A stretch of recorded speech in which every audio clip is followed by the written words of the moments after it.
It's Nolan.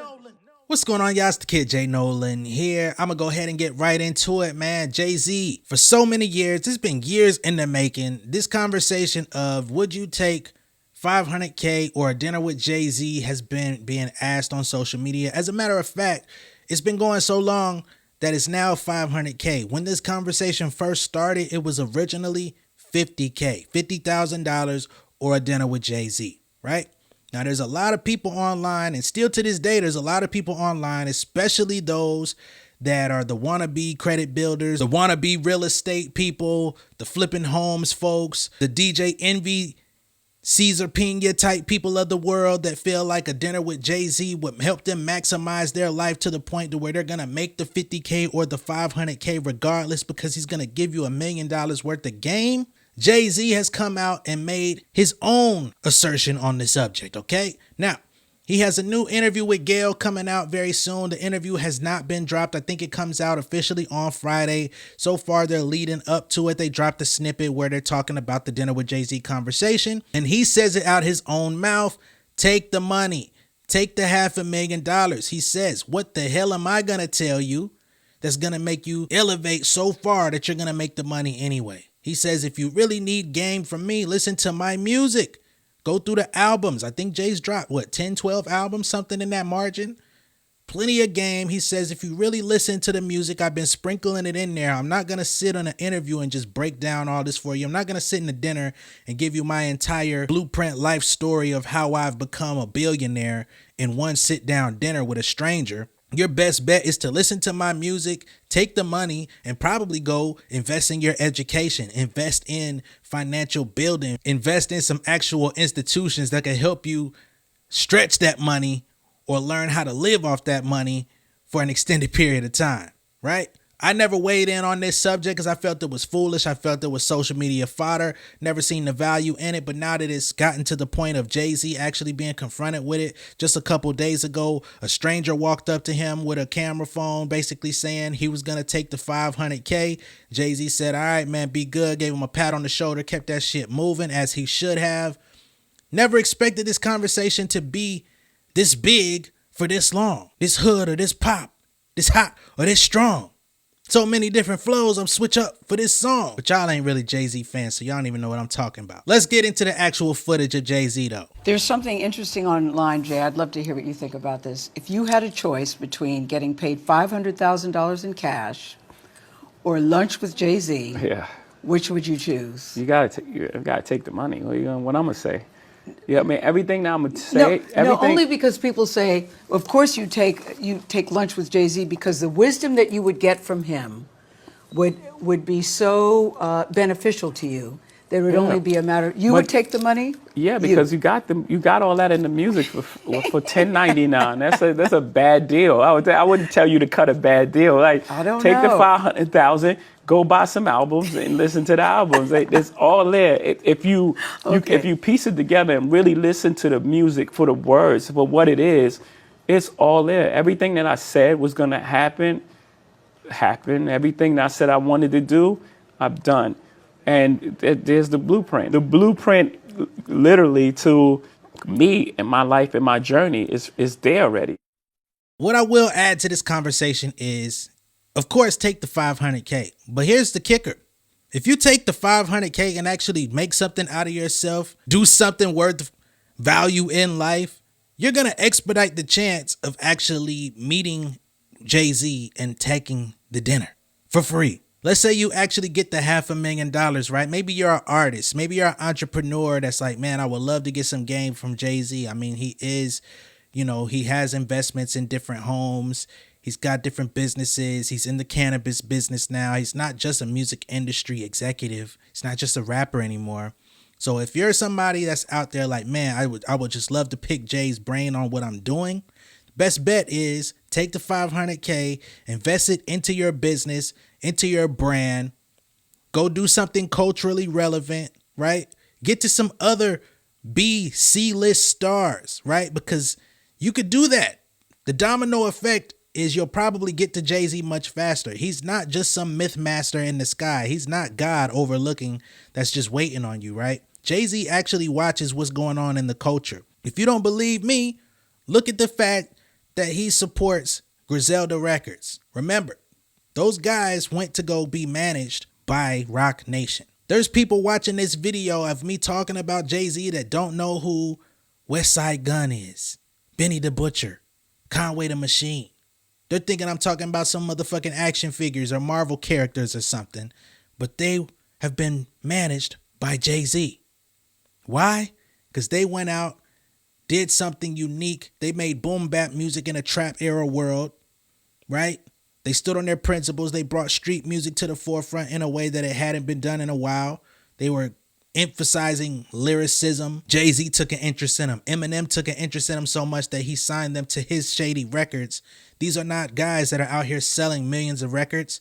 They're not doing the same amount of streams that Drake is doing. However, they still have some of the top pioneers in hip hop supporting them due to their authenticity and their cultural relevance, because Drake is pulling from their style. Drake is getting with their producers. Drake is doing collaborations with these guys despite them not having a tenth of the success that he's reached, because he enjoys something about them, right? So that's how you get the meeting with Jay-Z, the dinner or the lunch. Somebody else has come out by the name of Rick Ross. I think you know who that guy is. He says he'll take the meeting. Let's see what he had to say. Rose, would you take the $500,000 or the dinner with Jay-Z? I'm going to take the dinner, and I'm going to tell you why. In '08, before I turned in my second album, I had a meeting with HOV. We went to lunch. Philippe Chow, Manhattan. The chicken, the orange chicken on the stick with the peanut sauce was the vibe at the time. Let me cut through all the conversation. He said, Rose, verses writing to every beat you like, write to every record you can make work. He told me a quick story about Big Pimpin'. I said, okay, bet. So I went from writing one record to every 80 beats I like to writing 40 records out of every 80 beats I could make work. It took me to another level as a writer, another level as an artist. The amount of work I was putting out was next level. So you got to ask yourself, are you ready to digest the knowledge, or you just want to look at his watch at the table? Interesting take from Rick Ross. He says he's going to take the dinner with Jay-Z over the $500K. But guess what? This is the part that Rick Ross won't tell you. He already had the $500K by the time he met with Jay-Z, right? We're talking about Rick Ross in '06. He had Hustlin'.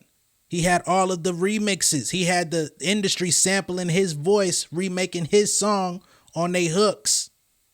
He had the $500K. In '08, he went to Jay-Z and said, man, how can I step up my game? I'm on my second album. How can I get better? How can I advance? Then Jay-Z gave him the game. This is not Rick Ross back home in Florida, Miami, still underneath the thumb of Trick Daddy and Slip and Slide, trying to figure out how he's going to catch his first hit, trying to figure out how he's going to get in the game. He already made hits at that point. All he was trying to figure out was how to get better. Yeah, that's a great opportunity, but he did the work.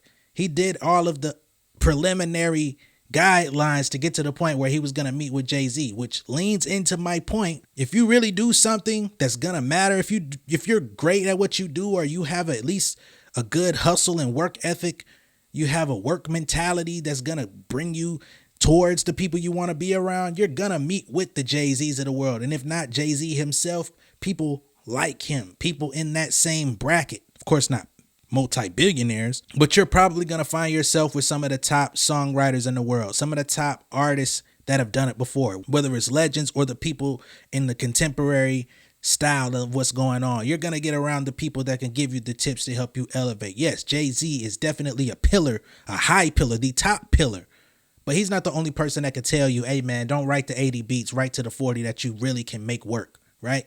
Write to the songs that's going to put you in a position to elevate your career. Don't just record everything because you have access to producers. You're basically spreading yourself too thin. You're creating too much that you can't do nothing with. You got a bunch of decent records when you could be making hits. You could be making classics. You could be making songs that actually live with people rather than just putting down the first idea that you get. Yes, we understand that. But again, he could have gotten that advice from numerous other people in the music industry. It may not have weighed the same to him at that time, but he could have gotten that same advice from just about anyone else. The thing of it is, Jay-Z can't give you the Jay-Z factor. He can't give you the game to get to where he's at. Think of how many other people in this industry have sat in Jay-Z's office, picked his brain, hung out with him at the Rock Nation brunches. We don't see them on the path to becoming the next Jay-Z. The Kevin Harts of the world, the people that have elevated and took their shit to the next level, they already were doing it. They used Jay-Z as motivation. They studied what Jay-Z and his counterparts and his partners had accomplished throughout their time. They didn't have to sit down with him in order to accomplish it. The LeBron James, right? He came in out of high school. Jay-Z kind of swept him up. I do believe that he definitely took him under his wing and showed him some things because he was going to be coming into a hell of a lot of money, lifetime Nike endorsement, all of this type of stuff. Fresh out of high school, I think he might have gotten a little bit of a jump because he was such a young person. Jay-Z took a liking to him. He also took a liking to Sebastian Telfair. We see where he ended up. So it's not just about the affiliation to Jay-Z. It's still going to be indicative on what you actually go and do with the information or the money that you're taking. Because there's a lot of people out there in the world that do get $500,000, that do get $1 million, $5 million, all these multi-millions in the lottery. That's not going to do it for you either, because a lot of people blow the money and be right back where they started because they did not invest in their personal development. Doesn't matter where you are in your life, you got to take that part into account. So, of course, I'm agreeing with Jay-Z. You should too, because he's the subject of the conversation and he told you what to do. Of course, most people will never be presented with the opportunity to make this decision. They'll never be presented with the ultimatum. This is just good conversation, water cooler talk for people at work. But you already know the sound decision is to take the money and invest into yourself, personal development, your business, and you're going to meet with Jay-Z anyway, the same way that Rick Ross did. All right. Let me know what y'all think of this down below in the comments. Be sure to like and share this video. If this is your first time seeing me on YouTube, go ahead and subscribe to the channel. Hit the post notification bell for all updates, and I'll see y'all on the next one. I'm out. Peace. King of my city in cul-de-sac. Coming out swinging like soldier rags. Leading my people like quarterback. Boy, I study this shit, I'm an almanac. Had to get up and grind. Knowledge is booming, I'm here to apply. Came with the chip and the dip, it just single the mile. We finna do more than survive. I need my check. Spinning the block for the Gouda. We hitting the jeweler to flood out the net. We don't do beef on computers, I'm straight out the sewer. We come when you rest. Niggas be looking perplexed, so keeping my foot on their neck. No map, I trust my gut for the quest. With drama, I'm fully abreast. I was ready for years and they doubted me. All of a sudden they tell me they proud of me. I've been dropping these haters like calories. Cross them out, I came back with some batteries. Stand for my honor, but you run no corner. Packing the stick with a drummer. When I catch my bad, won't fumble. I done came too far to be humble. New day, let's get it. Big chain, let's get it. More fame, let's get it. No shame, let's get it. New day, let's get it. Big chain, let's get it. More fame, let's get it. No shame, let's get it. I got 'em, get checked, no problem. Motivate like Wallow, chick gon' follow.